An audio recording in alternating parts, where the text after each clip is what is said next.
Throughout so much of his life, Ozwald Boateng has been defined by design, but he has of late come to be regarded as something of a role model. It's a title he wears well. I think the thing is everything in life is about belief. So if you have it, then to me, what is it? Believing I can make a suit, building a city. If you believe it, then you can achieve it. And so there's you talk about role models, and it's funny, I don't see myself like this, even though I know I'm viewed like this. I feel like more of someone who lets people know that it's possible. It's all possible if you believe in it. So that's why there's no fear in me of this 20, 30 years in Africa, because I see it.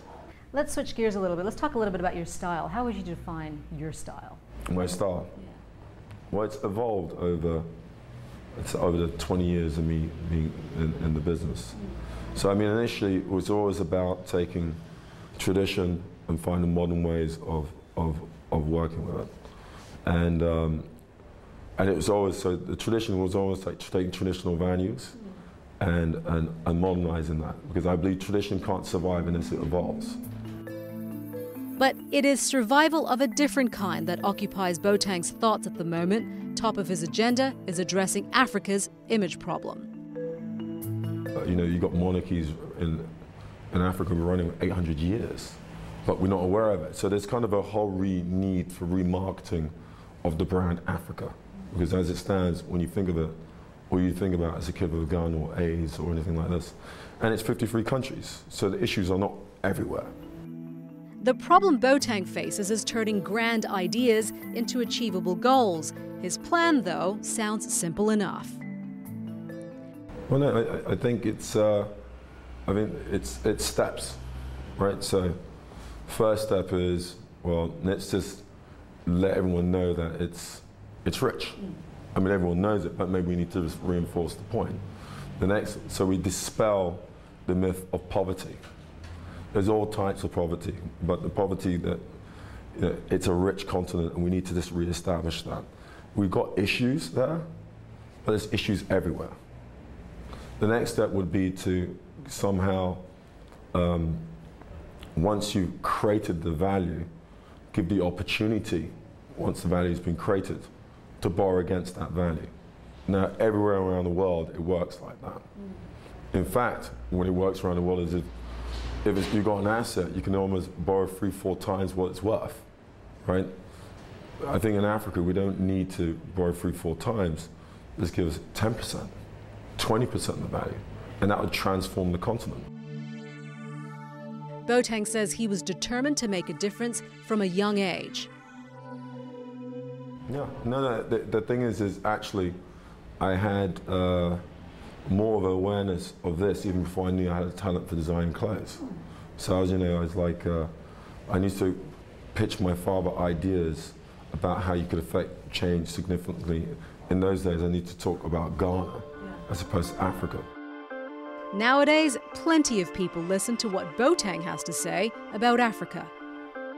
He's a showman. He's brilliant in front of the camera. He talks incredibly well with enthusiasm, verve, incredible self-confidence. Probably one of the most self-assured men I've ever met.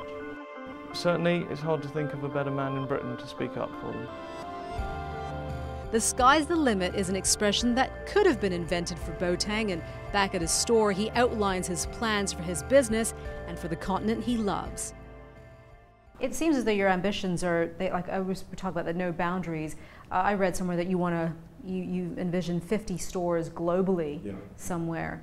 How do you make that happen in a very difficult economic time? Yeah. Well, I think let's see. You know, I mean, like I've got a plan.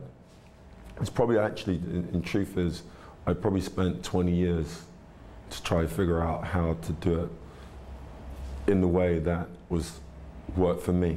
I think the whole thing is creativity is a funny one, and design and building a brand, and it's almost like waiting for your slot. You know, you can push for your slot, but it just not be the right time. And so I think, you know, I've been pushing sometimes and it's not been the right time, and I've been frustrated, inspired a lot of people in the process, but it not work. And then, you know, another time it worked for a bit, then there's like a stalling and delay. But right now, I know it's the right time. So I believe that the opening of these stores in a time when it's seemingly impossible. You've got many fingers and many pies. Specifically, we have two big ones. You've got your business, but we also got your other passion, which is Africa. What gives you the most joy, and what makes you most afraid when you're dealing with both? Well, you know, the fashion business is kind of that's just like breathing, I think, right?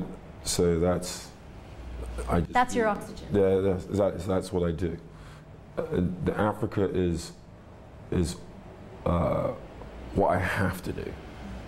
You know, if it was done, I'd just like to just go and open shops and then, you know, sit on the beach. But it's not done, and it needs to get done. So that is all for me, Africa, and what I'm doing there. It's all about, we have to change this, because it's a problem, and it's not just a problem for Africa, for the world actually. Because if we get it right in Africa, we all around the world, we all win.